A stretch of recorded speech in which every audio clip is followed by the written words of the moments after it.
स्वागत है प्यारे बच्चों आप सभी के एक नई वीडियो में। यदि आप सभी क्लास 7 में हैं तो ये वीडियो आप सभी के लिए बहुत ज़्यादा इंपॉर्टेंट होने वाली है। इस वीडियो के अंदर मैं आप सभी को क्लास 7 के प्रश्नावली 12.3 के सभी क्वेश्चनों को सॉल्व कराऊंगा। यदि आप सभी को प्रश्नावली 12.3 के किसी भी क्वेश्चन को सॉल्व करने में समस्या आ रही है या कोई ऐसा क्वेश्चन है जो समझ में नहीं आ रहा है तो आपको इस वीडियो को बड़े ध्यान से देखना है। तो पहला नंबर क्वेश्चन दिया गया, किन्हीं दो आकृतियों के नाम बताइए जिनमें रेखिक समिति और क्रम एक से अधिक की घूर्णन समिति दोनों ही हो। तो इसका अर्थ ये है कि हमको ऐसी दो आकृति का नाम बताना है जिसके अंदर रेखिक समिति और हमारा घूर्णन समिति एक से ज्यादा बार आता हो। तो चलिए देखते हैं। तो इसके लिए अगर आप पीछे वाले पेज पर आ जाते हैं तो यहाँ पर आपको बताया गया है रेखिक समिति और घूर्णन समिति क्या होती है। तो जैसा कि आप देख पा रहे हैं यहाँ पर एक वर्ग दिया गया है, इसके अंदर ये जो रेखाएं खींची गई हैं आप देख पा रहे होंगे। अगर आप एक रेखा को देखिए केवल और जितनी भी रेखा है उसको भूल जाइए। तो सबसे पहले हम देखिए इस रेखा को देख रहे हैं और जितनी है उसको भूल जाते हैं। तो इस वाली रेखा को देखिए तो आधा इधर भाग बच रहा है इस रेखा को खींचने के बाद और आधा इधर बच रहा है। ठीक, तो इसी प्रकार से अगर आप इस वाली रेखा को देखो तो आधा इधर भाग बच रहा है आधा इधर बच रहा है। इसी प्रकार से इस वाली रेखा को देखो तो आधा इस साइड बच रहा है और आधा ऊपर साइड। इसी तरह से इसको देखो तो इधर और इधर ठीक हर जगह बराबर भाग बच रहा है। तो इसको क्या कहते हैं, इसको रेखिक समिति कहते हैं। रेखिक समिति मतलब जब लाइन खींचे तो दोनों तरफ बराबर भाग बचना चाहिए। ठीक है। अब घूर्णन समिति का मतलब क्या होता है, इसका मतलब होता है जब भी आपको जो आकृति दी गई है उसको घुमाएं तो वो एक ही जैसी दिखाई दे। अगर ये जो वर्ग है इसको आप घुमा दो ठीक है तब भी एक जैसा ही दिखेगा, क्योंकि आपको पता है वर्ग जो होता है उसकी सभी भुजाएं बराबर होती है। तो ये जो ऊपर वाली है अगर नीचे चली जाएगी तब भी आपको लगेगा कि ये जैसे है वैसे ही यहाँ पर रखी हुई है, ये घूमी नहीं है। ठीक ठीक है, क्योंकि इसके अंदर सभी भुजाएं बराबर होती है। इसको अगर आप घुमा दोगे तब भी आपको पता नहीं चल पाएगा। अगर कोई भुजा बड़ी होती कोई छोटी होती तो पता लग जाता, लेकिन यहाँ पर सब बराबर है। तो इसी को क्या कहते हैं, हम घूर्णन समिति भी कहते हैं, जिसके अंदर घुमाने पर हमको मालूम ना चल पाए या हमको मालूम चले कि ये कितनी बार घूम सकती है। ठीक है, तो इसको अगर आप घुमाओगे तो इसके अंदर आपको मालूम नहीं पड़ेगा कितनी बार घूम सकती है। बहुत सारी ऐसी आकृतियां होती है जिसके अंदर मालूम पड़ जाता है कि ये कितनी बार घूमेगी। जैसे कि आप देखिए ये वाली, जैसे आप ऊपर आकृति देख रहे हो तो इसको अगर आप घुमाओगे ठीक है तो इसके ये केवल दो बार घूम पाएगी, ये इधर चला जाएगा ये इधर। ठीक इसी प्रकार से इसके अंदर भी देखिए, इस त्रिभुज के अंदर देखिए तो सब में घूर्णन समिति होती है। इसी प्रकार से इसके अंदर घूर्णन समिति है। ठीक है, अब चलते हैं क्वेश्चन की तरफ। तो आपको यहाँ पर क्या कह रहा है, कह रहा है आपको ऐसी ऐसी दो आकृति का नाम बताना है जिसके अंदर एक से ज्यादा बार घूर्णन समिति हो और रेखिक समिति हो। तो चलिए हम देखते हैं। तो इसका आंसर हो जाएगा आपका वर्ग और वृत्त। ठीक, तो वर्ग तो अभी हमने देखा ही है और वृत्त होगा दूसरा। ठीक है, तो चलिए इसको लिख लेते हैं। तो देखिए पैरचो, अब चलते हैं हम सेकंड नंबर क्वेश्चन पर। ठीक है, तो इसके अंदर आपको लिख लेना है वर्ग और वृत्त। तो सेकंड नंबर क्वेश्चन आप ध्यान से देखिएगा। इसके अंदर दिया गया है जहां संभव हो निम्नलिखित की एक रफ आकृति खींचिए। तो इसके अंदर आपको क्या करना है, एक रफ आकृति खींचनी है जो भी क्वेश्चन दिए गए हैं। तो चलिए ध्यान समझिएगा। दिया गया एक त्रिभुज जिसमें रेखिक समिति और क्रम एक से अधिक की घूर्णन समिति दोनों ही हो। इसका अर्थ है कि आपको ऐसा त्रिभुज का नाम बताना है जिसके अंदर रेखिक समिति और घूर्णन समिति एक से ज्यादा बार आता हो। तो चलिए हम यहाँ पर आपको इसका आंसर बता देते हैं। तो देखिए पैरचो, सेकंड नंबर का जो आंसर होगा आपका कुछ इस प्रकार से होगा। आप लिखेंगे एक समबाहु त्रिभुज में रेखिक समिति और क्रम एक से अधिक की घूर्णन समिति दोनों ही होती है। जैसा कि आप देख पा रहे हैं हमारा समबाहु त्रिभुज है। समबाहु त्रिभुज का मतलब होता है जिसके अंदर सभी भुजाएं बराबर होती हैं। ठीक है, तो ये 4 सेंटीमीटर है, ये भी 4 सेंटीमीटर, ये भी 4 सेंटीमीटर, सभी भुजाएं बराबर। हम देखो घूर्णन समिति मतलब मैंने आपको बताया था इसके अंदर घूर्णन समिति दो, एक होती है और एक होता है रेखिक समिति। दो प्रकार के होते हैं। ठीक, तो रेखिक समिति को सबसे पहले समझ लेते हैं। रेखिक समिति का मतलब होता है लाइन खींचने पर बराबर दो भागों में विभाजित हो जाना। हमको देखना है एक से ज्यादा बार हो रहा है या नहीं। तो देखो जब हमने इस तरह से एक लाइन खींचा ठीक है तो आधा भाग इधर हो गया आधा भाग इधर हो गया। ये जो दो लाइन है इसको भूल जाओ थोड़ी देर के लिए। ठीक है, जिस लाइन को मैं बोलूंगा उसी को आपको देखना है और जो लाइनें हैं उसको दिमाग से हटा देना है। तो जब हमने ये वाला लाइन खींचा तो इधर देखो आधा भाग हो रहा है आधा इधर, तो मतलब ये सही है। इसके बाद इसको भूल जाओ। अब इस वाली लाइन को देखो, इस तरह से जब हमने लाइन खींचा तो आधा भाग जिस तरह से इधर बनेगा उस तरह से ऊपर भी बनेगा। इसी प्रकार से जब इसको हमने खींचा तो इधर जिस तरह से भाग बनेगा उसी तरह से ऊपर भी बन रहा है। मतलब इसके अंदर एक से ज्यादा रेखिक समिति है। और देख लेते हैं घूर्णन समिति को, ध्यान से समझिएगा। तो घूर्णन समिति मैंने बताया था इसको घुमाया जाएगा। ठीक है, तो इसको देखो 120 अंश, सबसे पहले ये वाली भुजा को नीचे लाने के लिए हम कितना घुमाएंगे, 120 अंश घुमाएंगे। ठीक, तो यहाँ पर हम लिखेंगे 120 अंश, कितना 120 अंश। ठीक है, तो 120 अंश घूमेगा। ये मान लो ए है, ऊपर वाली भुजा ये ए है, जो यहाँ पर जो कोना है ये ए है। ठीक है, जब इसको हम घुमा देंगे तो ये ए कहाँ पर आ जाएगा, नीचे आ जाएगा पैरचो यहाँ पर। ठीक है, ए कहाँ पर आ जाएगा, यहाँ पर घूम के आ जाएगा। अब फिर से क्या करेंगे, इसी को फिर से एक बार घुमा देंगे हम, तो क्या हो जाएगा ध्यान से देखना। ठीक है। तो फिर से जब एक बार घुमा देते हो आप 120 अंश, कितना घुमाओगे 120 अंश, फिर से इसको घुमा देना है। ठीक है, तो 120 अंश हमने घुमा दिया। अब ध्यान देखना, इसको 120 अंश जब फिर से घुमाएंगे तो क्या होगा, ये जो ए है यहाँ पर है, ये घूम करके कहाँ पर चला जाएगा, यहाँ पर चला जाएगा। पैर जो कहाँ पर चला जाएगा, यहाँ पर चला जाएगा। ठीक है, तो ये ए यहाँ पर आ गया। तो आपने देखा होगा, आपने देखा कि किस प्रकार से ये घूम रहा है। अब फिर से अगर घुमा दोगे आप पैरचो, तो ए जो है फिर से वापस अपनी जगह पर आ जाएगा 120 घुमाने पर। ठीक है, तो आपने देखा कि इसके अंदर एक से अधिक रेखिक समिति भी है, एक से अधिक घूर्णन समिति भी है। तो इस तरह से आप इसका चित्र बना सकते हो। ठीक है, तो चलिए चलते हैं नेक्स्ट क्वेश्चन पे। जो सारी चीज़ें आपको समझ में आई होंगी, तो वीडियो को लाइक जरूर कीजिएगा, चैनल को सब्सक्राइब अवश्य कीजिए। ठीक है, चलिए चलते हैं इसके बाद नेक्स्ट क्वेश्चन पर। तो पैर जो सेकंड नंबर क्वेश्चन दिया गया है, एक त्रिभुज जिसमें केवल रेखिक समिति और क्रम एक से अधिक की घूर्णन समिति ना हो। हमको ऐसे त्रिभुज का नाम बताना है जिसके अंदर एक से ज्यादा बार रेखिक समिति और घूर्णन समिति ना हो। ठीक, देखो ना हो लिखा हुआ है पीछे। तो चलिए इसको भी मैं आपका इसका आंसर बता देता हूँ। तो देखिए प्यारे, जो इसका आंसर हो जाएगा, एक समद्विबाहु त्रिभुज में रेखिक समिति और क्रम एक से अधिक की घूर्णन समिति नहीं होती। मतलब आप इसके अंदर देख पा रहे होंगे, ये जो समद्विबाहु त्रिभुज है इसके अंदर दो भुजाएं बराबर होती हैं, ये वाली और ये वाली बराबर है। ठीक है, ये वाली इससे बड़ी है। अब ध्यान समझना, इसके अंदर देखो, अगर आप सीधी लाइन खींचोगे तो ये इसके अंदर बराबर हो जाएगा, इधर वाला बराबर है इधर वाला। लेकिन अगर आप इसके अंदर तिरछी लाइन खींचते हो तो बराबर नहीं हो, क्योंकि ये बड़ा है और ये तो छोटा हो जाएगा। ठीक है, इसलिए इसके अंदर क्या होगा, एक ही रेखिक समिति आपकी बनेगी। देखो एक ही रेखा खींची गई है, और घूर्णन समिति भी एक ही बनेगी। अगर आप इस पूरे त्रिभुज को यहाँ से, ये जो पी है इसको यहाँ पर लाकर छोड़ोगे तो ये छोटी बड़ी होगी, क्योंकि ये भुजा बड़ी है, ये दोनों छोटी हैं इससे, तो ये छोटी बड़ी होगी। अगर इसको आप पूरा घुमाओगे, पी जो है इसको इसको एक बार पूरे त्रिभुज को पूरा घुमा दोगे तो ये पी यहाँ पर जाएगा। जब ये जो यहाँ पर जो ये बिंदु है, ये बिंदु जब यहाँ पर नहीं आएगा तब तक ये आपका घूर्णन समिति नहीं माना जाएगा। ठीक, इसलिए इसके अंदर एक ही घूर्णन समिति होती है। जब आप इस त्रिभुज को पूरा घुमाओगे तभी ये बिल्कुल ओरिजिनल लगेगा जिस तरह है, नहीं तो छोटा बड़ा आपको देखने में लगेगा। तो हम कह सकते हैं इसके अंदर घूर्णन समिति, ठीक है, और रेखिक समिति एक बार ही होती है,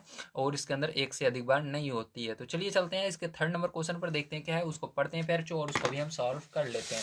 तो थर्ड नंबर का क्वेश्चन है, यहाँ पर आपको क्या दिया गया, आइए देखते हैं। दिया गया है एक चतुर्भुज जिसमें क्रम एक से अधिक की घूर्णन समिति हो परंतु रेखिक समिति ना हो। आपको ऐसे चतुर्भुज का नाम बताना है। तो चलिए देखते हैं इसका आंसर क्या होगा।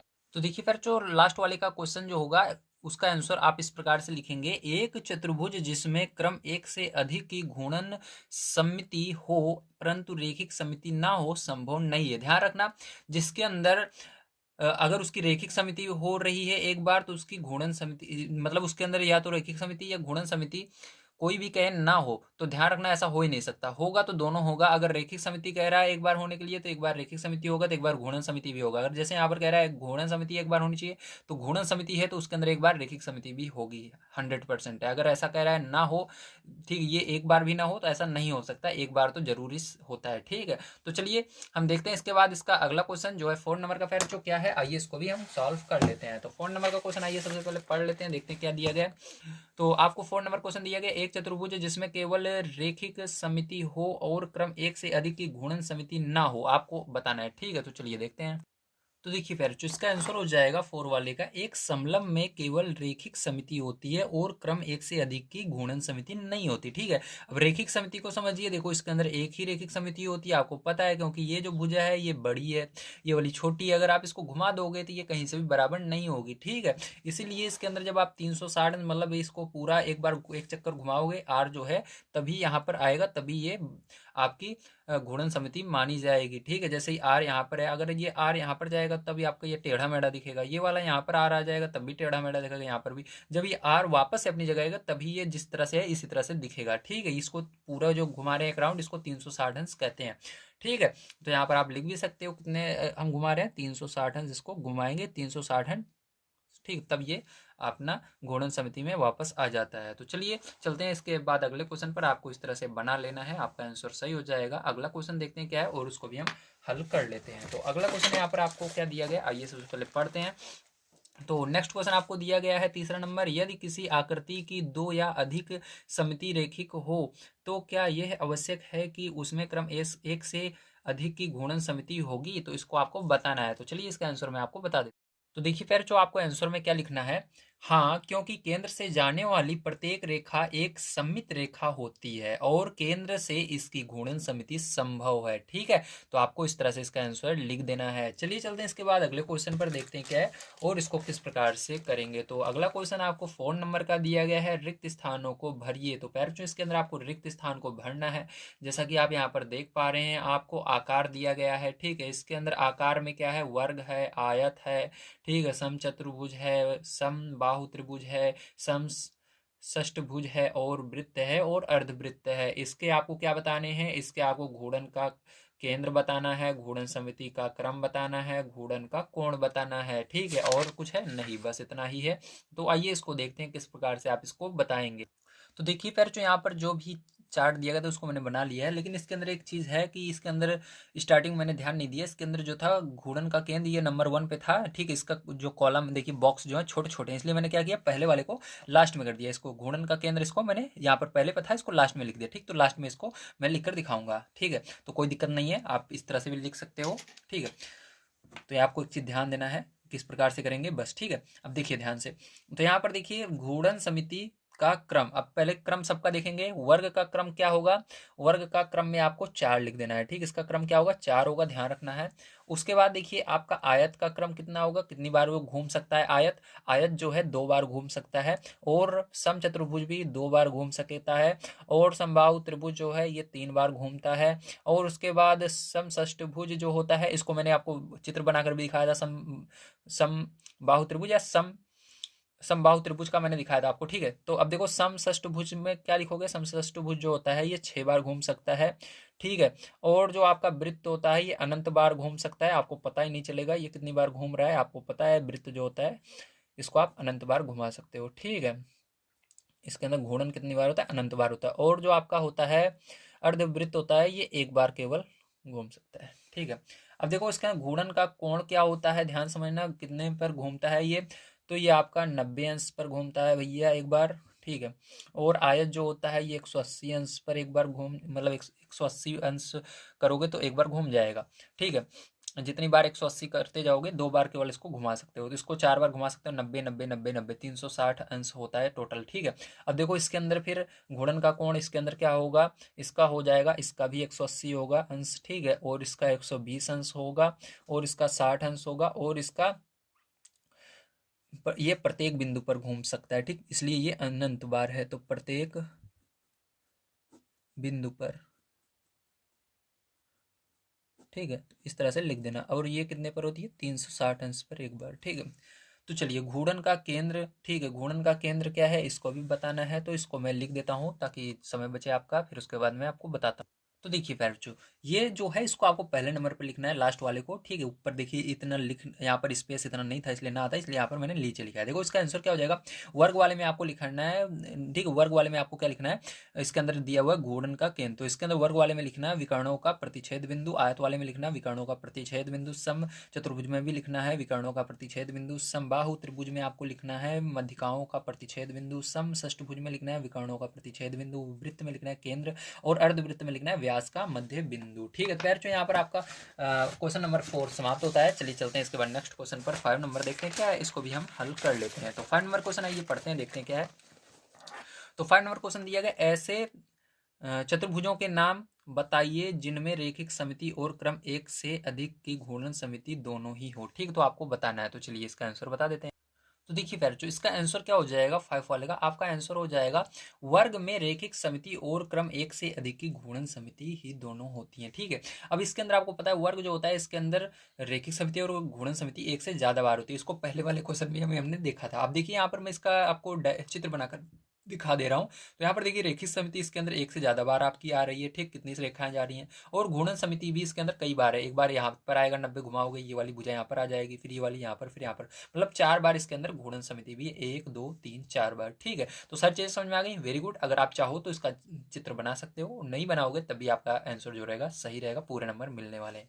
लेकिन अगर आप बनाओगे तो आपको लगेगा टीचर को उसका देने का मन नहीं रहेगा, फिर भी दे देगा पूरे में से पूरे नंबर। चलिए चलते हैं इसके बाद इसके 6 नंबर क्वेश्चन पर। देखते हैं क्या है और उसको भी सॉल्व कर लेते हैं। तो प्यारे आइए देखते हैं 6 नंबर का क्वेश्चन क्या है और इसको किस प्रकार से करेंगे। दिया गया किसी आकृति को उसके केंद्र के परितः 60 अंश के कोण पर घुमाने पर वह उसकी प्रारंभिक स्थिति जैसी ही दिखाई देती है। इस आकृति के लिए ऐसे कौन से अन्य कोणों के लिए भी हो सकता है। तो आपको आकृति बतानी है और उसके अंदर उसको कितना कितना अंश घुमाने पर वो एक जैसा ही दिखेगा, इसको बताना है। ठीक है, यहाँ पर आप चित्र बनाओ या ना बनाओ आपके ऊपर डिपेंड करता है, लेकिन मैं आपको चित्र बनाकर दिखाऊंगा कि कौन सा चित्र है। अगर आप उसको 60 अंश या इसके आगे 120 अंश, 180 अंश, ठीक है, 240 अंश, 300, 360 घुमाओगे तो वो बिल्कुल एक जैसा ही दिखेगा। तो चलिए मैं आपको बताता हूँ।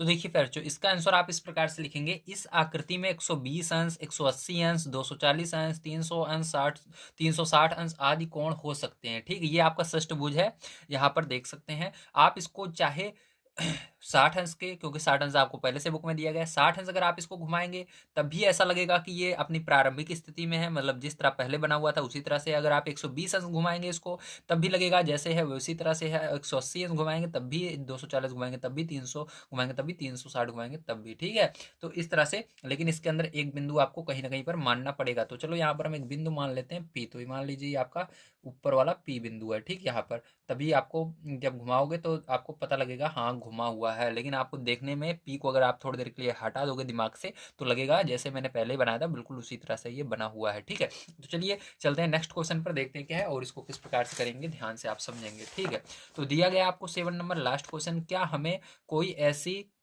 क्रम एक से अधिक की घूर्णन समिति प्राप्त हो सकती है जिसके घूर्णन के कोण निम्नलिखित हों, 45 अंश और 17 अंश। तो चलिए इसका आंसर आपको बताते हैं। तो देखिए पहले का आंसर हो जाएगा, यदि घूर्णन का कोण 45 अंश हो तो घूर्णन समिति संभव है, क्योंकि 360 अंश का कोण 45 से विभाज्य है। इसका मतलब अगर आप को पता लगाना है कि इसकी घूर्णन समिति संभव है या नहीं है, तो इसके लिए आपको 360 में जो संख्या कही जा रहा है, जितना अंश कहा जा रहा है उसे भाग देना है। तो हमको कहा जा रहा है 45 अंश संभव है या नहीं, तो हम क्या करेंगे 360 में 45 अंश से भाग देंगे। तो भाग देने पर ये पूरा का पूरा कट जाएगा। ठीक है, पूरा का पूरा भाग चला जाएगा, इसलिए संभव है। अगर यहाँ पर हम 17 की बात करें तो ये संभव नहीं है, तो उसको भी चलिए हम लिख लेते हैं। तो इसके अंदर पहले जो आप इस प्रकार से लिखेंगे, यदि घूर्णन का कोण 17 अंश हो तो घूर्णन समिति संभव नहीं है, क्योंकि 360 अंश का कोण 17 से पूर्णतः विभाजित नहीं हो सकता है। तो प्यारे जो ये आपका हो जाएगा प्रश्न वाली आपकी जो थी, ठीक है, कितनी थी, हाँ प्रश्न वाली 12.3 थी। इसके सभी क्वेश्चनों को हमने सॉल्व करा दिया है। कल की वीडियो में इसके आगे के चैप्टर हम देखेंगे ठोस आकारों का चित्रण। ठीक है, इस चैप्टर के जितनी भी एक्सरसाइज है उनको धीरे धीरे कल से हम सॉल्व करेंगे। यदि आप सभी को वीडियो पसंद आया तो प्लीज़ लाइक कर दीजिएगा, चैनल को सब्सक्राइब कर लीजिएगा। मिलते हैं अगली वीडियो में। वीडियो देखने के लिए धन्यवाद। आप सभी का दिन शुभ हो। Thank you very much.